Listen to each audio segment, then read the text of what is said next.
One of the reasons why I like Severus Snape as a character is because of the moral lessons he teaches. When we first meet Severus Snape, we meet him from Harry Potter's perspective, and frankly, he doesn't really come across particularly well. And at first glance in the movies, he really does seem like this uptight, over the top teacher who just seems to enjoy bullying students.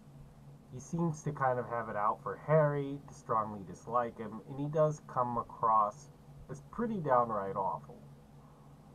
And to be honest, how often does that happen in our own lives? We meet someone who, for one reason or another, however valid, makes us not like someone. And that's fair. You don't have to like someone. You can dislike them if you want. I mean, you have the right. But that doesn't mean you should stop being kind to them. It's important to show compassion, mercy, grace, and kindness to even our enemies. Mercy is not giving someone the punishment they deserve, but grace is taking it a step farther and showing them the good things and the kindness they don't deserve. And love is seeking the highest good for the other person. Which person would you rather be?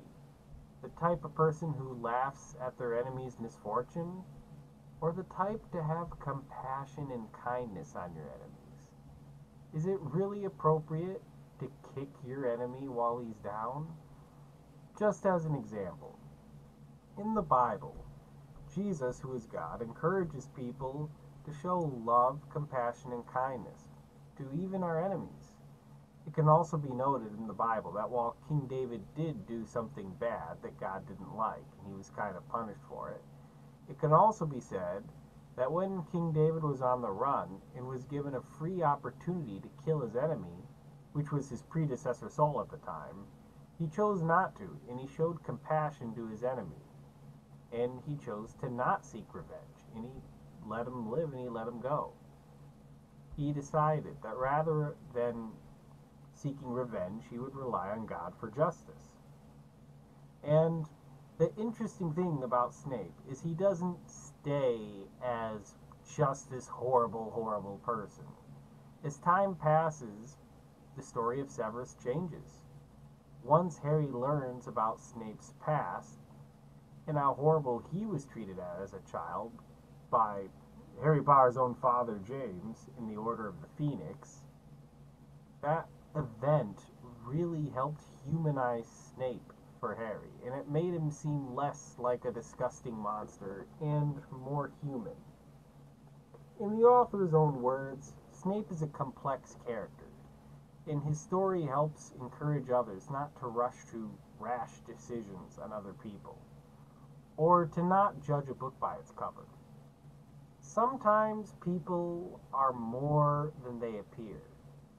Now, this doesn't necessarily mean that Snape was this great and awesome teacher that deserved mountains of praise.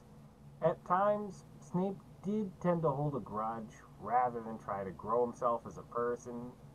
The character could be a little bit bitter, and even sometimes a very strict teacher that abused his power on occasion. But to put things into perspective, Snape was more than just a quote horrible bad guy. And his character is well written and encourages us on how we view others in our own lives. It encourages us to reflect on that. And I kind of like that Snape is a more complex character with his own motivations. And it's a good point. I mean, we should show others compassion even when they don't particularly deserve it. But that's why I like Severus Snape as a character.